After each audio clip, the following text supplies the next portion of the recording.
가상처 파업에 돌입할 계획입니다. 우리은행을 비롯한 우리 금융지주가 3년 내 완전 민영화됩니다. 금융위원회는 어제 열린 공적자금관리위원회에서 예금보험공사의 우리금융지주 자녀지분 매각 방안을 심의 의결했다고 밝혔습니다. 이에 따라 예금보험공사가 보유하고 있는 우리금융지주 지분 18.3%는 2022년까지 모두 매각됩니다. 우리금융은 2001년 한빛은행과 평화은행 등과 합쳐지면서 예금보험공사가 지분 100%를 보유한 국내 최초 금융지주사로 출범했고 이후 정부는 우리은행 민영화 계획에 따라 꾸준히 지분을 매각해왔습니다. 날씨입니다. 오늘도 전국이 대체로 맑은 가운데 중부지방은 가끔 구름이 끼겠습니다. 폭염특보는 더 확대돼 현재 수도권과 강원 영서, 경북 내륙과 대구광역시에 폭염주의보가 내려져 있습니다. 오늘 낮 기온은 대부분 지역에서 30도를 웃도는 더위가 계속되겠습니다. 지역별 낮 최고 기온은 대구와 춘천, 청주가 33도, 서울 32도, 광주는 31도로 어제보다 조금 더 높겠습니다. KBS 제1라디오 한시 뉴스를 마칩니다. 아나운서 백정원이었습니다. 뉴스를 마칩니다. KBS.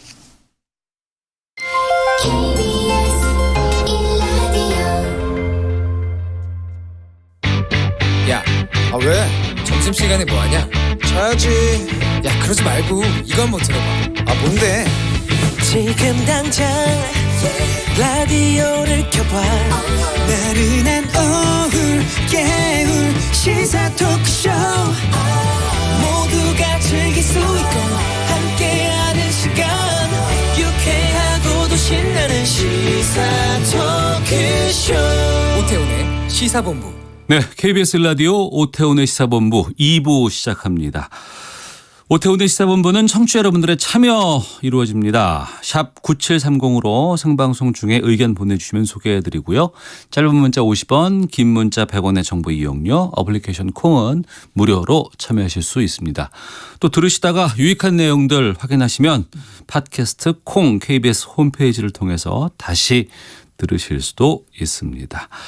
매주 화요일 2부 현안 둘러싼 여야 국회의원들의 가감없는 설전 정치화투가 있습니다.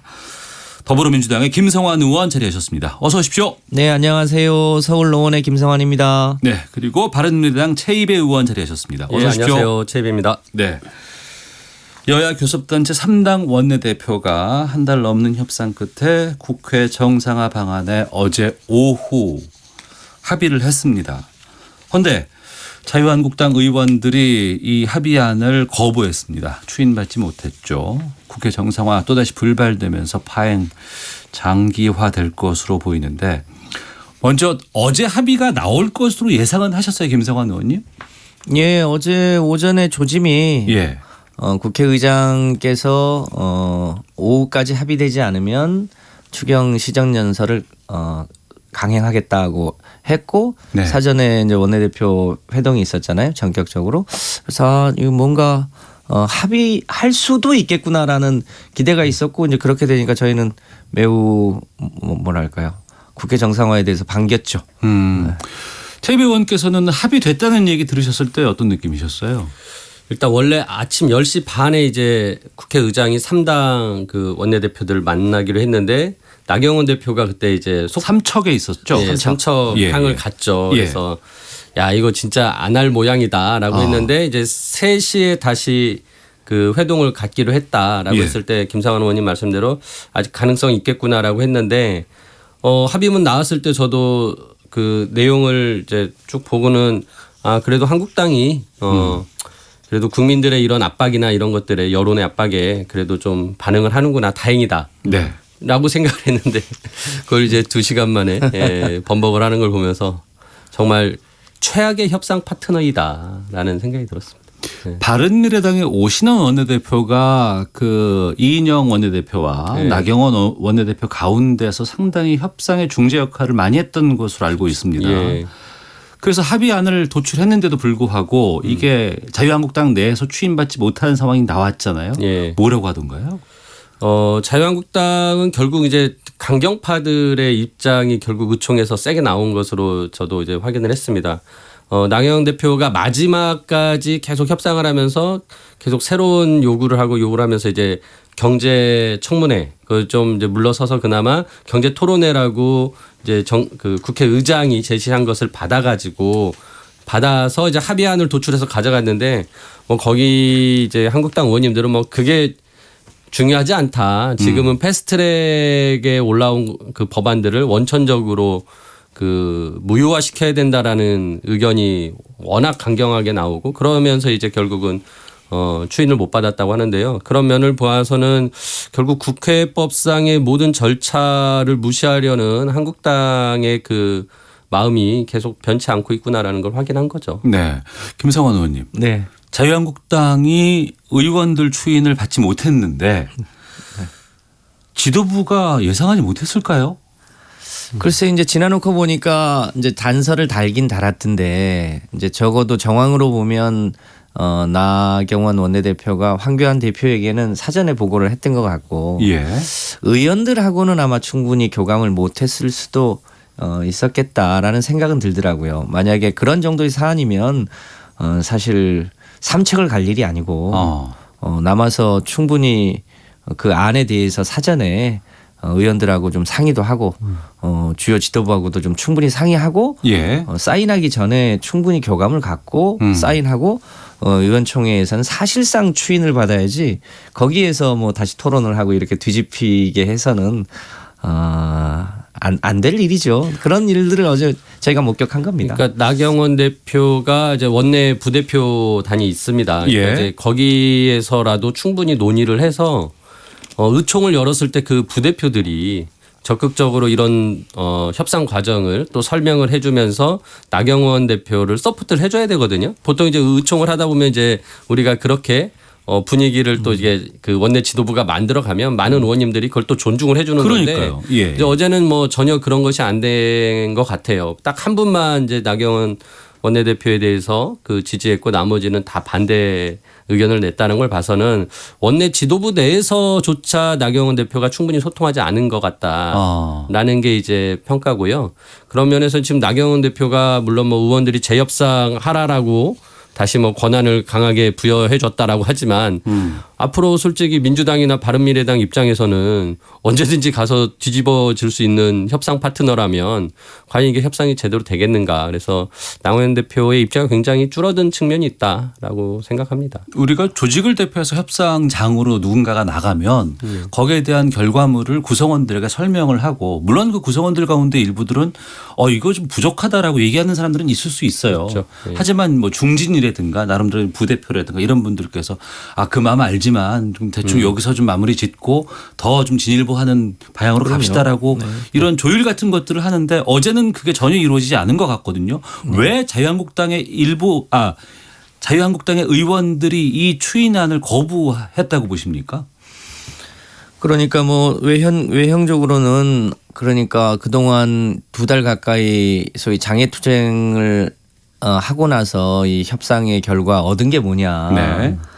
특히 패스트트랙과 관련해서는 원천 무효를 해야 되는데 이게 이 협상안에 충분히 반영되어 있지 않고 각 당의 안을 존중해 합의 처리한다 이렇게 표현하면 결과적으로 패스트트랙 법안을 막을 수 없는 거 아니냐 뭐 이런 내용 때문에 부결을 했다는데 속내로 들어가 보면 예, 그 속내가 궁금하거든요. 그 패스트트랙 처리 과정에서 자기네들도 그러니까 자유한국당 의원들도 잘 모르는 측면도 없지 않았겠지만 그것을 막는 과정에서 사실상 국회법이 매우 엄정해졌고 국회 선진화법 때문에 그 지금 자유한국당 의원이 국회 선진화법 때문에 지금 62명이 고발되어 있다는 거 아닙니까? 예. 그분들은 자칫 잘못하면 다음에 출마할 자격을 상실하게 되는 거죠. 예. 그러니까 굉장히 그 부분에 대해서 불안해하고 있고, 그러니까 그 패스트트랙 법안을 가지고 그 패스트트랙과 관련해서 국회 선진화법에 고발되어 있는 것을 뭔가 취하하거나 처리하는 것을 염두에 두고 굉장히 강경하게 대응하지 않았나 이렇게 생각을 합니다. 그 고소 고발 취하 내용이 합의문에 없었다는 부분들이 발목을 잡았을 수도 있다.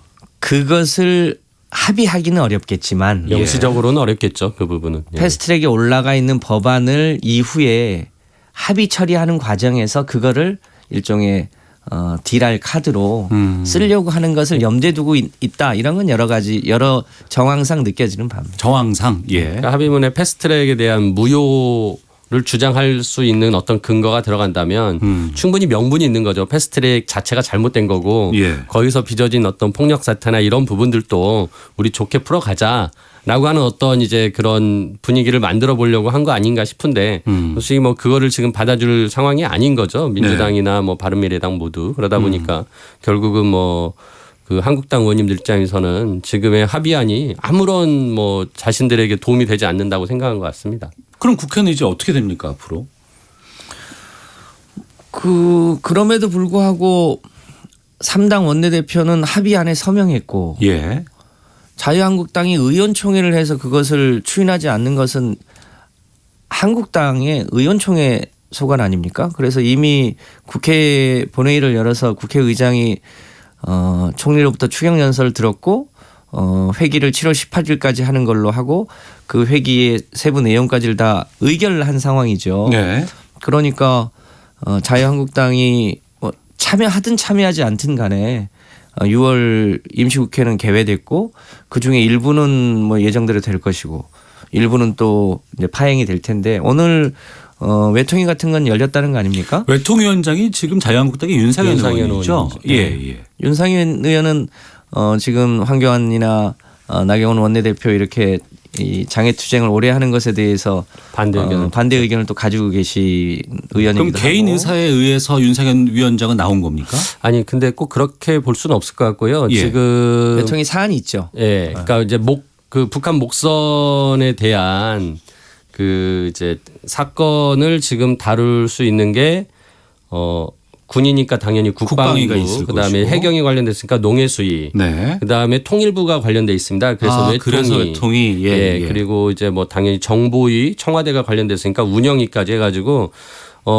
나경원 대표가 일요일 날 그 얘기를 했어요. 북한 목선 관련돼서는 뭐 자기네들도 국회를 열겠다. 그리고 인천 붉은 수돗물 관련해서도 언급을 했고요. 그다음에 기재부의 국세청장 인사청문회, 그다음에 네. 법사위의 검찰총장 인사청문회 이런 건 이제 하겠다라고 했어요. 그러니까 이제 선별적으로 자신들이 좀 정쟁으로 강하게 좀 유리하게 끌고 나갈 수 있는 상임위는 선별적으로 자기네들이 열겠다라고 이미 선언을 한 이후에 이제 합의문이 나왔고 그러니까 합의는 되돌아가도 그 앞에 했던 일요일 날에 그거는 아직 유효하다라고 생각하고요. 그러면서 오늘 외통위가 열리지 않았을까 싶습니다. 네. 뭐 열리고 있다는 뉴스들은 아까부터 계속 나오곤 있는데 네. 근데 당에서 선별적으로 국회 운영에 참여하는 게 가능한 거예요? 아니면 그걸 어떻게 봐야 됩니까? 저희 당 이해찬 대표가 편식을 하면 몸에 해롭다 이렇게 네. 했는데요.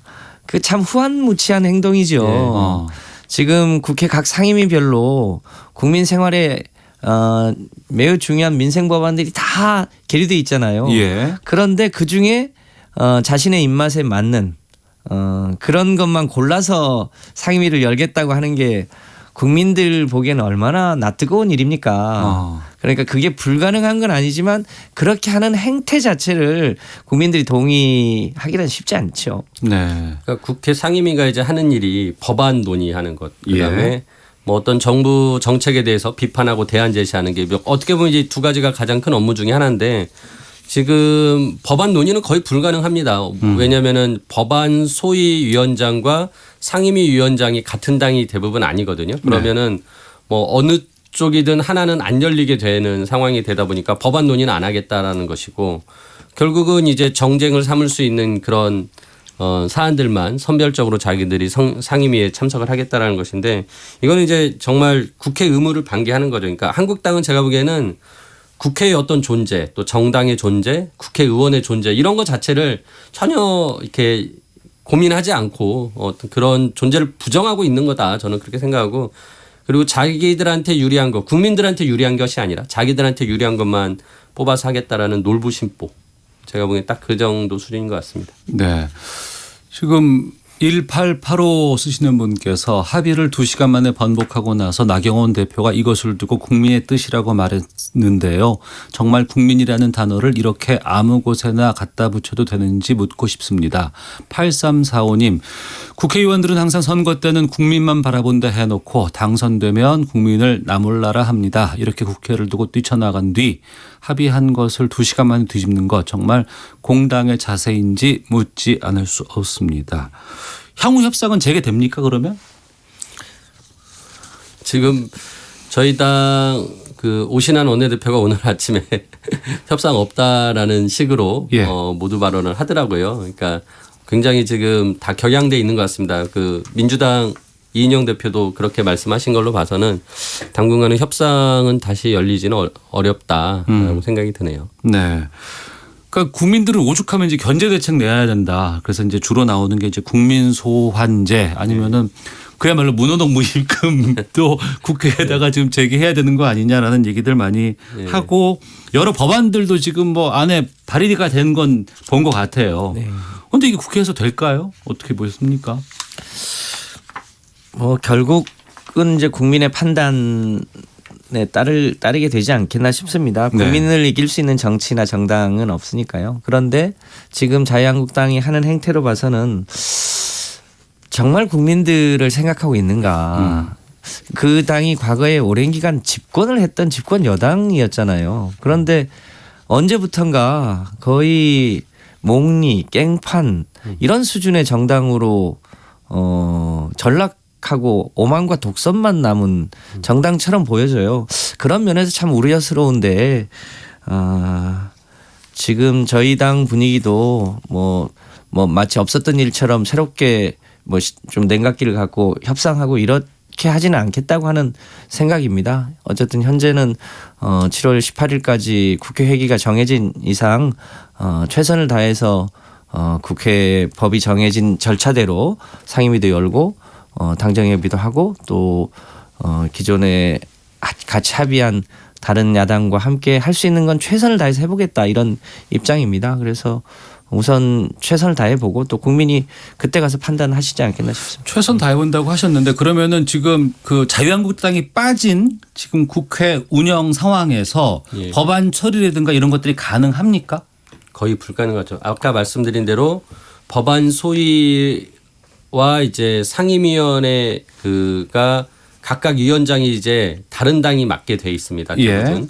그러다 보니까 한국당이 상임위원장을 맡으면은 상임위를 아예 안 열고요. 예. 그러니까 법안 소위 열어봤자 이제 소용이 없는 거죠. 추경 담당하고 있는 예결위원장도 예결위는 아예 지금 구성도 못 하고 있는 그렇죠. 상황이고요. 예. 그러니까 추경은 뭐 논의조차 못 하고 있고요. 각 상임위별로 법안을 논의하기가 굉장히 어려운 상황입니다. 그래서 지금 이 상황을 이제 국회법에 따라서 상임위원장이 이 업무를 그러니까 본인의 직무를 이제 기피하거나 이렇게 할 경우에는 다수당의 다른 당의 다수당의 간사가 그거를 이제 대신할 수 있다라는 국회법은 있습니다. 근데 네.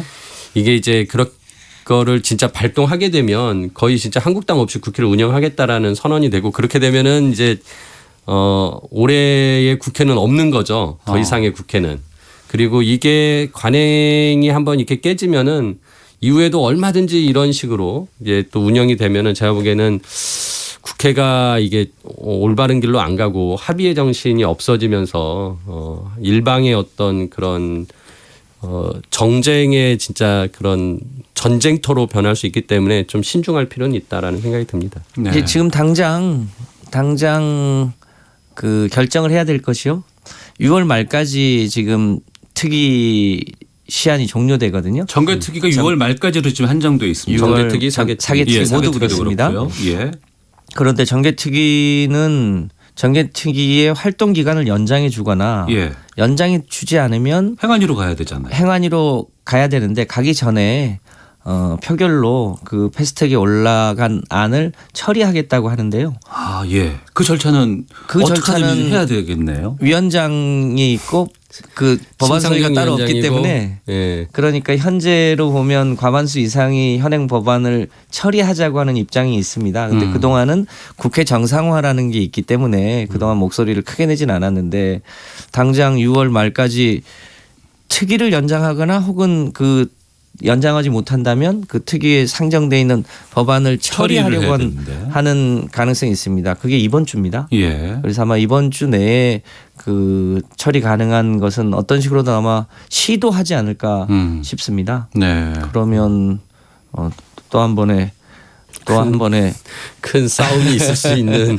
싸움이 우려가 있을 되는 수도 거죠. 있겠죠. 그러니까 정치개혁특별위원회 위원장은 심상정 정의당 위원장이. 의원이 위원장을 맡고 있고 정개특위에서는 지금 선거법을 예.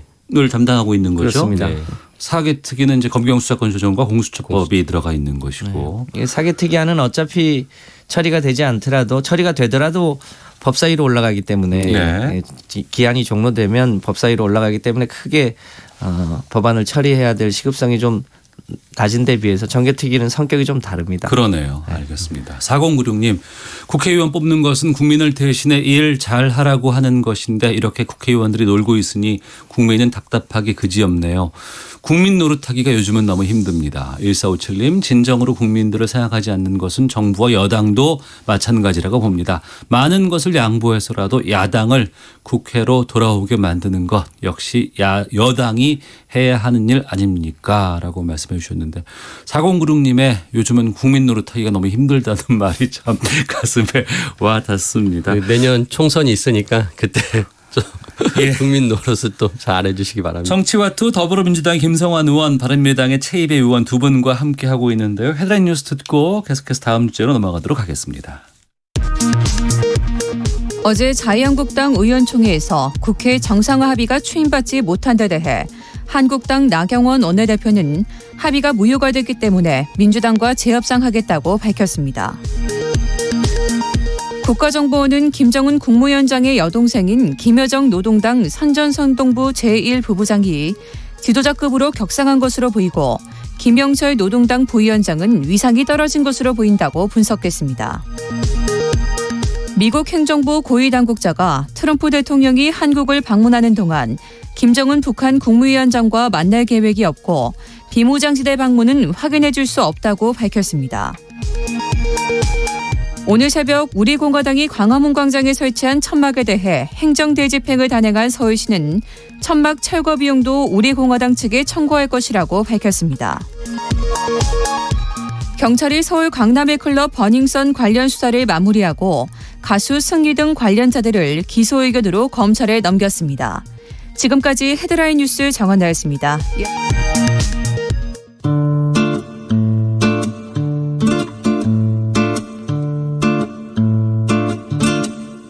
오태훈의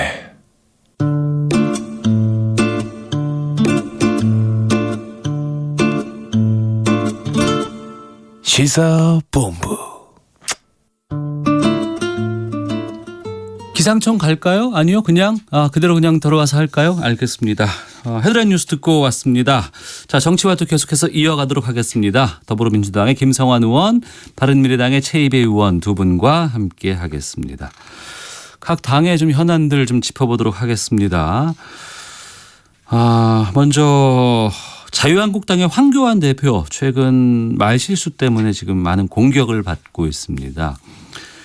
대학에 가서 아들의 스펙 얘기를 한 것이 좀 문제가 되고 있는데요. 다른 당은 뭐 취업 특혜 의혹까지 언급하면서 공격에 나섰고 자유한국당은 발언의 진위를 왜곡한 정치 공세라고 맞서고 있는데 여기에 대해서 두 분 입장을 좀 듣겠습니다. 먼저 최이배 의원께서 말씀해 주시죠. 예, 그 황교안 대표가 지난주에 이제 처음 문제된 거는 그 외국인 노동자들에 대해서 임금을 좀 차별해야 된다라는 발언을 했었는데 그게 그 소상공인들 모인 현장에 가서 어떻게 보면 그 현장에서 듣기 좋은 소리를 한 거죠. 근데 아무리 뭐 정치인들이 그런 현장에 다니면서 물론 거기에 있는 분들에게 좀 얘기를 하려고 뭐 나름의 선의를 가지고 할 수 있겠지만 그게 이제 그 현장만 보고 있을 일이 아니라 종합적인 판단을 해야 되는 거거든요. 종합적인 사고를 하고. 그러니까 그러니까 당연히 외국인 노동자 같은 경우는 우리나라 국민들도 외국에 가면 외국인 노동자가 됩니다. 네. 그러면은 우리도 거기 가서 차별받으면 안 되거든요. 그래서 이제 국제노동기구에서 ILO 협약에 의해서 그 국적에 따라서 이렇게 차별하지 말자라는 게 있고 우리도 거기에 그래서 협약을 체결을 해가지고 우리가 차별을 하지 않고 있고 그런 뜻을 또 우리나라 근로기준법이 담고 있거든요. 근데 그런 것들에 대해서 아주 단편적으로만 사고하는 거죠. 그냥 현장에서 지금 당장 사장님들을 만났으니까 사장님들한테 듣기 좋은 소리. 또 이제 숙대에 가서는 숙대 그 청년들이 있으니까 청년들에게 듣기 좋은 소리라고 하면서 자기 혼자 소설을 쓰신 거예요. 아들 얘기를 이제 소설로 만들어서. 근데 현실과 소설은 굉장히 거리가 멀죠. 있을 수 있는 일이겠지만.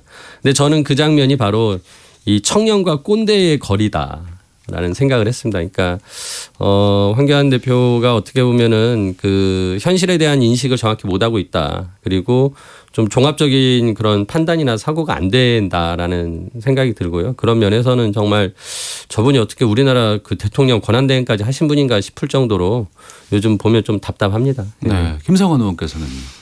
네, 뭐 최이배 의원님 말에 뭐 거의 전적으로 동의하는데요. 지금 시대는 명령과 복종 시대가 아니라 일종의 역지사지하고 공감하고 그리고 그것을 이제 종합적으로 판단해서 우리 사회가 함께 전진할 수 있도록 해야 되는 게 새로운 리더십의 전형이잖아요. 그런데 황교안 대표님을 뵈면 1970년대 군사 독재 시절의 공안 검사의 인식의 수준을 벗어나지 못하고 있다는 생각을 많이 하게 됩니다. 굉장히 어깨에는 힘이 들어가 있고 그런데 정작 그 우리 여러 영역에서의 아픈 국민들의 실제적인 삶에는 전혀 다가가지 못하고 소위 몇 가지의 레토릭으로 정부를 공격하는데 전혀 국민들로서 공감을 받을 수 없는 그런 내용들이 한두 번이 아니라 연속적으로 반복이 되니까 어떻게 이런 분이 차기 대선 후보 지지도에 상위권에 있을 수 있냐에 대해서 국민들이 이제는 상당히 많이 회의하고 있는 건 아닌가 이런 생각을 해봅니다. 이제라도 조금 더 종합적으로 또 우리 국민들의 삶 속에 공감하면서 자신의 대표직을 되돌아봐야 되는 때 아닌가 이렇게 생각합니다. 네. 어제 정치구말리에서 저희가 자유한국당 안상수 의원과 이제 인터뷰를 하면서 이런 부분들에 대해서 또 당내 문제에 대해서는 좀 의견을 좀 들어봤습니다. 뭐 그쪽의 입장은 좀 언론에서 좀 너무 이런 것들을 본래 취지를 보지 못하고 다른 쪽을 좀 부각시키는 것이 아닌가 뭐 이런 얘기도 하고 계시는데 자유한국당의 입장은 저희가 따로 또 의원들께 연결해서 좀 말씀을 좀 들어보도록 하겠고요. 자, 이제 바른미래당 좀 가보도록 하겠습니다. 예. 혁신이 아직 출범 안 했죠? 예, 어제 원래 출범하려고 했는데 여기서 설명을 드리면 바른미래당의 혁신위는 지금 바른정당 출신 의원들도 있고 예. 국민의당 출신 의원들도 있는데 네. 지금 그 부분에 대해서 여러 갈등 같은 것들을 좀 조율하는 새로운 당이 이제 다음 총선을 대비하기 위해서 네. 어떤 모습으로 혁신해야 되는가라는 이제 안을 만들어 보자라고 해서 혁신위를 이제 출범하겠다라고 모두 합의가 돼서 지금 진행하고 있는데 혁신위에 대한 그 기간이나 뭐 이런 좀 사소한 문제들에 대해서 내부적으로 좀 의견이 갈린 부분이 있습니다. 그래서 네. 원래 어제 출범하려고 했다가 뭐 그런 부분에 대해서 좀 더 논의하고 출범하자. 그래서 이후에 출범됐을 때 어떤 이견들이 다시 나오면은 오히려 이게 혁신위가 힘이 빠지기 때문에 네. 그런 것들 다 정리하고 깔끔하게 출범하자라고 해서 이제 내일 출범하기로 하고 지금 마지막 의견을 조율하고 있는 상황입니다. 출범의 갈등이 지금 부각되는 건 아니에요? 뭐 이 갈등이라고 할 만큼 뭐 큰 사안이 아니어서 예. 저희가 보기에는 뭐 그냥 아주 사소한 약간의 그런 의견의 차이를 지금 조율하고 있다 이렇게 생각하시면 되겠습니다. 알겠습니다. 정치와투 더불어민주당 김성환 의원, 바른미래당 최이배 의원과 함께하고 있는데요. 이 주제로 좀 넘어가 보겠습니다. 북한 어선의 삼척항 입항 사건, 이 파장이 지금 일파만파로 확산되고 있고 국민적인 관심도 지금 집중하고 있습니다.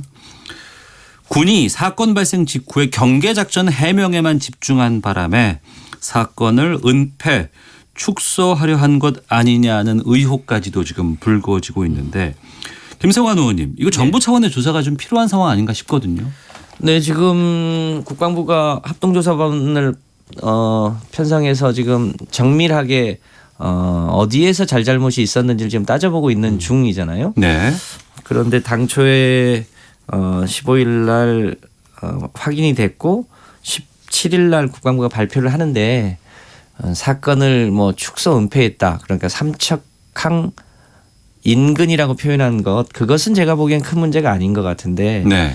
중요한 부분은 NLL을 넘어올 때의 과정하고 또 삼척항에 입항할 때의 과정에서의 소위 경계를 제대로 못한 것은 명백한 사실 아닙니까? 네. 왜 그렇게 됐는지에 대하여 17일 날 국방부가 발표할 때 조금 더 소상하게 발표를 했어야 되는데 그때 발표한 내용을 보면 약간 두루뭉실하게 발표한 측면이 없지 않아 있습니다. 네. 근데 그것이 사실은 문제가 된 거라고 보고요. 국방부가 늘 하는 얘기지만 작전에 실패한 군인은 용서를 할 수 있어도 경계에 실패한 군인은 용서할 수 없다고 예. 한 것처럼 경계의 중요성을 매우 강조하고 있음에도 불구하고 어쨌든 구멍이 난 거란 말이죠. 네. 그러면 그 구멍이 난 것에 대해서 그 원인에 대해서 현재까지 확인된 부분을 충분히 밝히고 또 이게 뭐 시스템상의 문제가 있다면 또 그 시스템 보완에 대해서 얘기를 했어야 되는데 네. 그렇게 하지 못한 측면이 실제로 있다고 보여집니다. 그래서 그 점이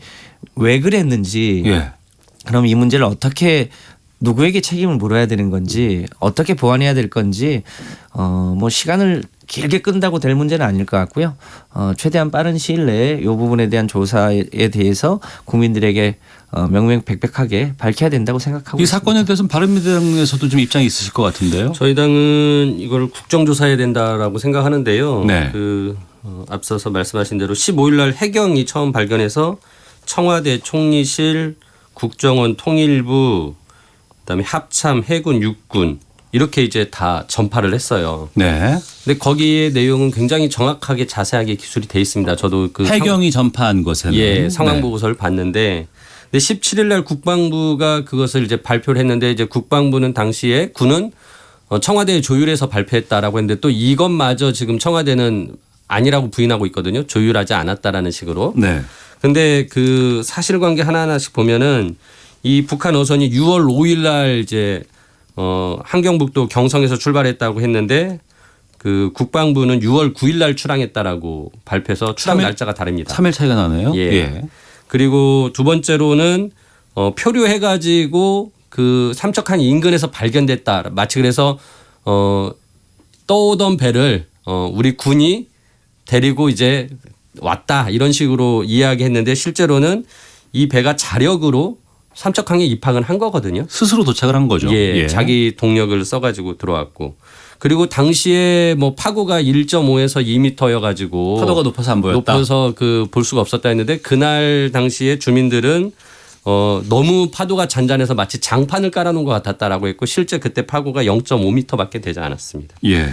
그래서 이제 이런 내용들이 일단 그 군이 뭔가 발표를 할 때 해경의 처음 상황 보고와 달리한 부분들입니다. 그래서 이 부분이 왜 이렇게 했느냐. 그리고 이게 청와대에서 정말 조율돼서 이렇게 축소해서 발표를 한 것이냐라고 한다면 이 부분은 정말 심각한 문제라고 생각을 하고 굉장히 많은 부처들이 관련돼 있기 때문에 이건 국정조사해야 된다라고 생각을 하고요. 네. 이거 말고도 이제 뭐 귀환 의사를 2명이 밝혀서 이제 바로 또 귀환을 시키지 않았습니까?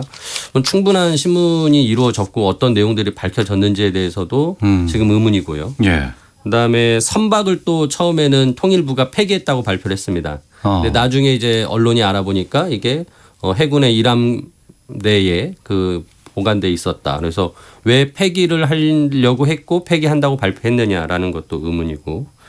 그다음에 어제 또 밝혀진 건데 합참이 이제 이 부분에 대해서 예하 부대에게 이제 공문을 보내서 좀 입단속을 시킨 부분들이 있습니다. 이제 이런 부분들도 뭔가 축소하려고 했던 노력 아니었냐라고 하고 지금 마지막으로는 그 어선에 GPS 플로터라는 게 있습니다. 그래서 그 항적을 쫓아올 수 있다라고 하는 거거든요. 이 목선에도 그게 있대요? 예. 이게 중국산인데 그게 없으면은 배가 자기가 어디 있는지 확인이 안 되고 길을 잃을 수 있기 때문에 이 작은 배에도 그게 있고 그것에 대한 명확한 분석을 지금 하고 있다는데 그게 된다면 진짜 몇 월 며칠 북한에서 나왔고 어디서 조업을 했었고 또 진짜 NLL을 언제 넘어와서 거기서부터는 어디를 다니다가 삼척항까지 왔는지 밝혀져야 된다는 거죠. 그래서 이런 여러 가지 내용들이 굉장히 많습니다. 그래서 이 부분들을 다 밝히려면 이거는 이제 일단 군의 어떤 합동조사만으로는 불가능하고 그다음에 정부도 여러 가지 지금 은폐 축소 뭐 이렇게 축소하려는 의혹이 있기 때문에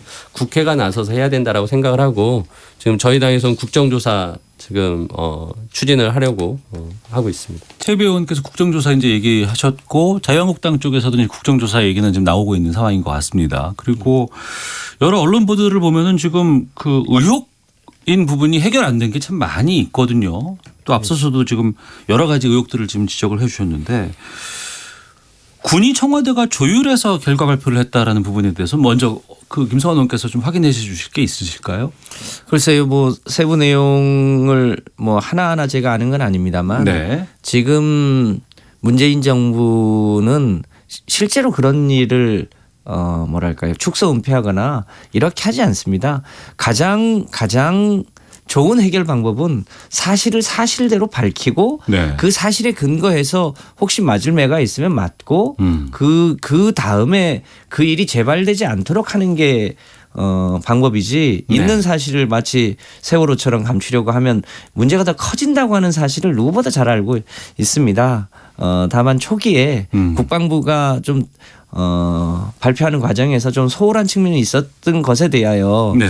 청와대에서도 매우 엄중하게 이 문제를 보고 있는 건 사실입니다. 그러니까 청와대가 국방부랑 사전에 모의하여 축소 은폐할 이유가 없습니다. 그 군 이 건과 브리핑할 관련해서. 때 청와대 행정관이 행정관이 참석을 참석했다면서요. 행정관은 뭐 그 이전에도 그렇게 실제로 어떤 쟁점이 있는지 예. 뭐 기자들은 어떤 걸 물어보는지 등을 알아보기 위해서 그 일종의 동향 파악자 참여했다는 것이지 그 뭐 사전에 무슨 모의하고 뭐 그거를 감시하기 위해서 가거나 이런 일은 아니었던 걸로 보여집니다. 예. 지금 최 의원님 말씀하신 것도 이제 국정조사라고 하는 게 국민적 의혹이 아무래도 뭐 감춰지거나 은폐되거나 도저히 확인할 방법이 없을 때 뭐 국정조사나 뭐 특검 같은 걸 하는 거지 않습니까? 네. 현재는 그 합동조사단이 이러저러한 의혹이 있다고 하는 사실들을 갖고 이 내용에 대해서 정밀하게 현장 조사를 하고 있고 이 내용에 대해서는 청와대나 정부에서도 국방부에 엄정하게 조사하고 발표할 것에 대해서 얘기를 하고 있기 때문에 그 합동조사단의 결과를 보고 그게 도저히 어렵겠다고 하면 이제 다른 국회 차원의 조사나 이런 게 가능할 수도 있을 텐데 우선은 합동조사단의 결과까지를 지켜보는 게 순리 아닌가 싶습니다. 그 이제 그때 당시에 대통령이 해외 순방 중이었습니다. 네. 그래서 아까 해경이 그런 그 여러 이제 정부 부처에 같이 다 상황 보고를 했고요. 그래서 청와대 이제 안보실이 그때 당시에 이거를 이제 관리를 했던 거죠. 근데 15일 첫날 그 국방부에서 이제 합참이 그 뭐 지하 벙커에서 긴급 회의를 했다. 그리고 굉장히 사안을 중대하게 뭐 자기들은 봤다라고 이제 어제 대변인 얘기를 했거든요. 근데 그러고 나서 15일 그렇게 첫 발견하고 보고가 있은 이후에 16일은 아무것도 없다가 17일 날 이제 군에서 브리핑을 했는데 그때 당시에 이제 청와대와 조율이 있었다라는 것이고 근데 이게 이제 어제 또 고민정 대변인이 페이스북에 또 이거를 또 인정하는 글을 썼어요. 청와대에 조율이 있었다고. 그러니까 결국은 당시에 안보실이 결국은 군하고 협의해가지고 이렇게 발표를 했다라는 거거든요.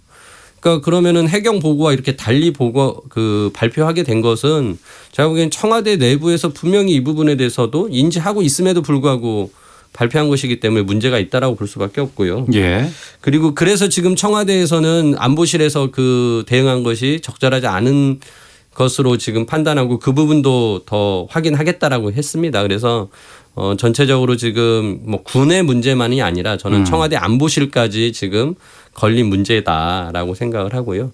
그런 부분만큼은 진짜 뭐 우리 저희 김상환 의원님 말씀하신 것처럼 지금 청와대가 굉장히 선한 정부이고 뭐 그렇다곤 하지만 또 사람들이 하는 일이다 보니까 자신의 책임을 회피하려고 하거나 뭐 이럴 수 있기 때문에 이런 부분들은 무조건 믿고 갈 수는 없다. 항상 점검하고 또 책임 있으면 책임지게 해야 된다라는 것은 한번 저희가 국회에서 국정조사로 밝혀보자라는 것입니다. 알겠습니다.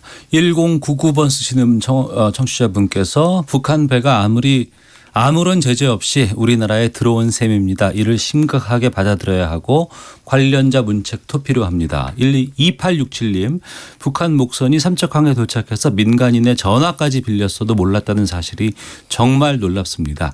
그 배가 간첩선이었다면 어땠을까요? 라는 의견까지도 보내주셨습니다.